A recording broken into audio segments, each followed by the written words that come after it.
В поселке Светлый на базе Мирнинского индустриального техникума проходит 5-й районный образовательный форум «Вилюй». Мероприятие организовал Комитет молодежи Мирнинского района. За неделю участников обучат методам проектного мышления, психологии и многому другому.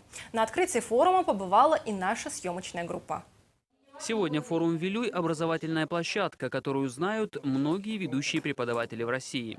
Один из них уже не первый год приезжает в Якутию, и всегда его лекции пользуются популярностью у слушателей. Я в своей работе всегда буду стараться и стараюсь успеть передать информацию от одного поколения к другому. Я знаю, что вы чувствуете, понимаете, что огромная страна, на которую зарится слишком много заинтересованных лиц, организаций, корпораций, ваша. Что вы ее удержите, что вы ее сохраните, и все это в ваших руках. А для этого вот эти 5 дней давайте поработаем, и пусть у нас все получится.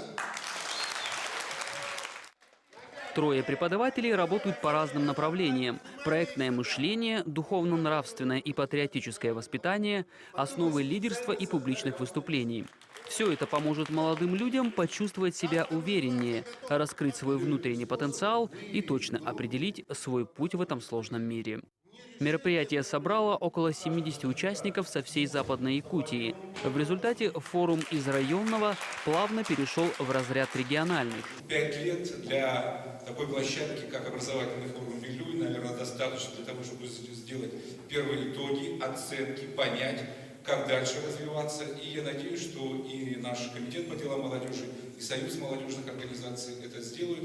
И в 2016 году, мы, может быть, уже в другом формате, по другим углом проведем, наверное, республиканский, как мы хотим уже, чтобы он был республиканский, молодежно-образовательный, а может быть и без слова образовательный, вот здесь, как бы, может быть, другое слово появится, форум «Вилюй 2016». После завершения церемонии открытия участники вместе с преподавателями перешли непосредственно к образовательному процессу.